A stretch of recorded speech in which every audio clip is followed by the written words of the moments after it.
All right, we're having a Coke with Alabama Athletics Director Greg Byrne, who is the tallest guy on the side. And, I am, yeah, look at that. It's close. What, 6'5"? 6'5", 6'6", something like that, yeah. 6'5". You come from a basketball family, though. I mean, you hooped it up a lot. I tell the story. Damon Stoudemire just got hired at Georgia Tech to be the head coach. He's from Oregon. Yep. We used to play against each other. Damon made me realize I wasn't very good. You're a good athletic director, right? Did you play the 2 or 3 though, or did you? I couldn't play the 1. Yeah. But back then, no, actually, I played the 5. Okay. Yeah. That's why our post was 6'3". Yeah. I mean, it's so weird now that you look at these guys and you got legitimate 6'11" post guys, and guys our size or your size. They can use both hands. I mean, they got great handle. They can do everything. I was really good with my left hand. I grew up loving Larry Bird, and so I watched him use his left hand all the time. So I could use my left hand, still can today.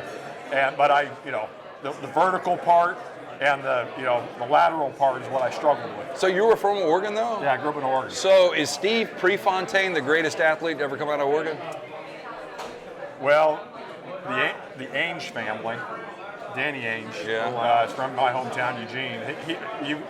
But Pre, absolutely, he's from Coos Bay, Oregon. But my mom used to be the vice principal at North Eugene High School, and I used to go, play in their gym all the time growing up when she was at work in the summer and everything. And you go to the trophy case, and Danny Ainge and his 2 brothers were, back then high school was 3 years. They were first team all-state football, basketball, and baseball, like all 3 years. So that was a pretty good outfit. Well, I remember Ainge had, not only deal in the NBA, but he had one with, I think, the Blue Jays back in the day. Yeah, exactly.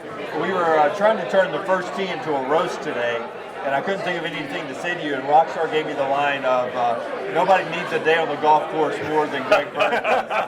It's been an interesting few months. It's always good to get out on the golf course, hasn't it? Yeah, it has. And, yesterday I was talking to Coach Saban, and Coach has been great when it comes to not just talking about football, but one of the first conversations he and I ever had was about he thought we could do better as an athletic department across the board maybe than we had been, and that's no disrespect to anybody, based off the historic success we were having in football. And I took that as a bit of a challenge, to be honest. And so we were talking this past weekend about everything that's been going on. It's challenging. You just feel for everybody, right? And so I told him, I said, Coach, I think we need to do an all-staff meeting, bring everybody in, and let's talk about things, right? That's the only way you're going to learn. That's the only way you're going to get better. And so he thought that was a good idea, and we talked, and I said, I'd love you to say something, and he said, absolutely, we'd love to say something. Because think about the corporations that bring Nick Saban in to talk. That's right. It'd be irresponsible on our part if we didn't take advantage of that as a department at times, and we have. He's been great about it. So anyways, he got up and did a great job talking to everybody. And then I followed him as like, gosh, following Nick Saban, that's not what you want to do. But I made it really simple. And the first slide I showed had our graduation. We just graduated 83 kids last weekend, right? We had our APR numbers are through the roof. We're doing great academically. We had over 2,000 hours of community service last year. We won the SEC championship in soccer, made the Final Four in soccer. Our cross-country teams won the SEC championships, men's and women's both basically right after each other. Football won the Sugar Bowl. We had 2 of the top 3 picks in the NFL draft. The men's basketball team won the SEC championship in regular season. We're having the best competitive year we've ever had in the history of our department. And we got great history, right? And then the next slide I showed was about 5 headlines. Right. We can imagine them. And I just let them stay up there. Yeah. And I let you could have heard a pin drop, right? I said, guys, nobody's talking about that first slide because these 5 headlines. And we talked about resources that we have for our employees and our student athletes. We do a great job of mental health and counseling and support as good as anybody in the country. And then the last slide I put up there, it said 99.5. That's all it said. And I told the story. I said, last week, a longtime friend of mine who's very wise called me. He said, I'm just checking on my friends, see how you're doing. Because he'd seen some stuff, even out in the West, right? I said, I'm doing all right. I'm doing okay.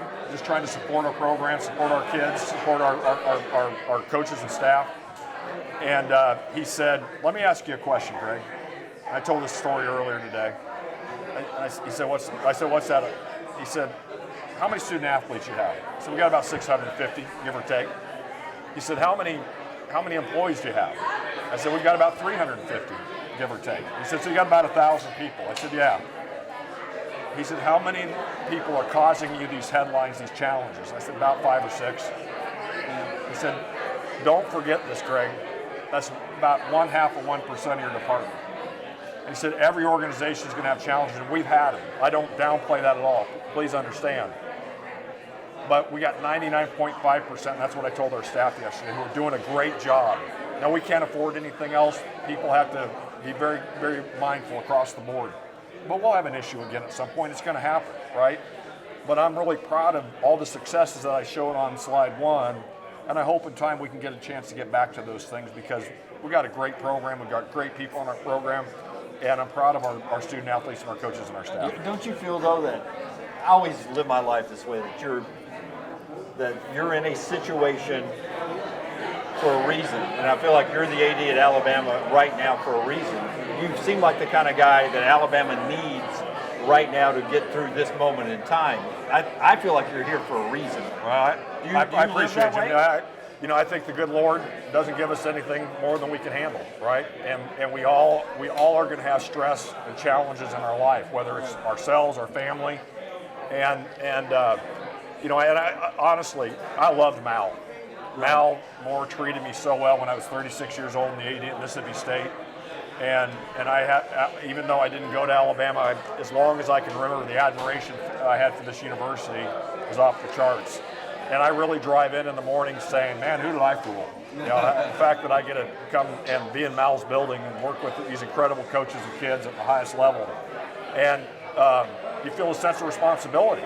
And so I do, I wouldn't be good at what y'all do, right? I feel like I'm wired for this. And I'm also feel like when challenge comes along, the good Lord's not going to give you more than you can handle. Now, it's been a lot, not interested in handling a lot more right now. But at the same time, too, I still completely believe in who we are, what we're about. And we've got great fans that love this university, and we want to do everything we can to support them and make them feel good about it. When you're at home at night and the cell phone buzzes, do you take a deep breath before you look at the screen? Oh, not usually at night. Usually it's the 6 a.m. calls on Friday, Saturday, or Sunday. Those are the ones you don't like. Yeah, those are the ones you take a deep breath. Yeah. You're just praying it's a telemarketer, right? That's right. Well, and then, when you get the no caller ID, that's coach. And so, but in all sincerity, I'm not saying this because it's the right thing to say. He's been awesome to work with. And he and Miss Terry both. They have, I have such admiration for who they are and what they've done for this place. And, getting to work with him, and anytime I talk to business leaders or friends of mine, they're like, what's he like? And, I feel so fortunate, even when I get that no caller ID, that hey, man, I'm working with this guy. I'm working with one of the greatest coaches of all time of any sport. And I get a chance to learn from him. And it's amazing, he listens to me. And so it's a great partnership. But you're a passionate fan too, especially when it comes to basketball. And going back, this year's basketball team they were a borderline elite team. And they come in as the number 1 overall seed, and they get bounced in the round of 16. How hard did you take that? Because I think we might have jinxed it. I had Alabama in my bracket. Yeah. Did you not have Alabama? Did you? Most importantly, losing the championship game only because I know my history. That I don't pick the winner. But a lot of people did have Alabama to win this national championship, and they had every piece there, and they just ran into a buzzsaw at the wrong time. You know how basketball is. Well, one and done. And I'll just touch on this briefly. March Madness is a great event, and I'm on the basketball committee, so it's kind of cool. And when I was in the room, and every time I said, "Greg, you got to leave because we're going to talk about Alabama." But that fact that we were being talked at this level was the job that Nate's done, the kids have done. We obviously had a tragedy that a young woman lost her life. Right? It was awful. And at the same, as we were going through this. These kids are this group of kids is a great group of kids. And been around college basketball my entire life, right? I love this group. I love these kids. They were so, our fan base was behind them and supporting them. But, when we got to Louisville and San Diego State, they played really well and deserved to win. And, but I was proud of this team. They were good guys. They were easy to get behind the support. And they were a lot of fun to watch.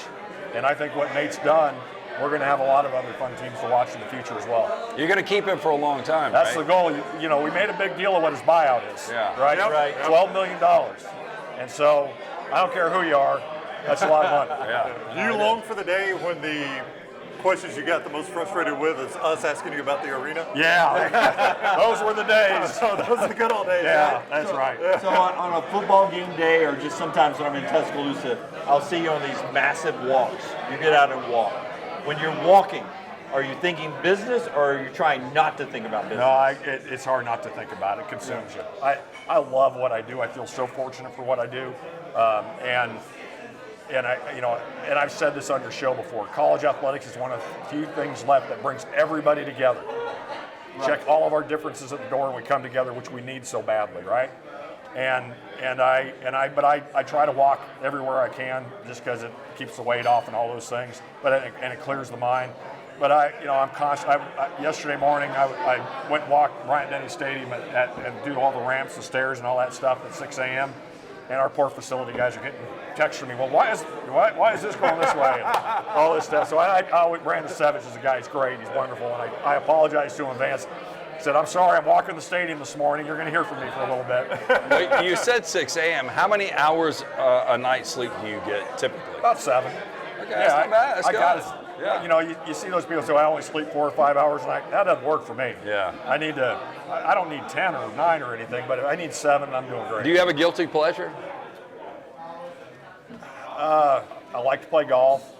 I'm a 12, so by the end of August, or by the beginning of August, I'll break 80 a couple of times, and then I'll be done for the year and come back shoot 92 the next time. No, I don't. I'm never home. Do you listen to music? Oh, I love music. Yeah, I love music. Like what kind? Give me I'm across the board. I'll be everything. I was listening to Whitey Morgan this morning driving in. Okay. I'll listen to Pavarotti. I'll listen to Metallica. I'm probably the only AD at Alabama that's ever seen Metallica, and I've seen them 3 times. I have too. Which tours did you see?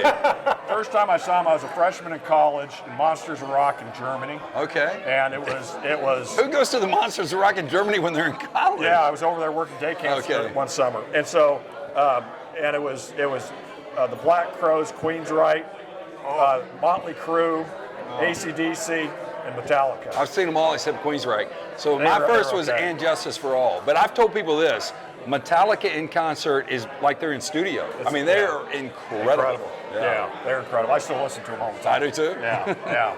And I, love Sturgill Simpson, love Chris Stapleton, Right.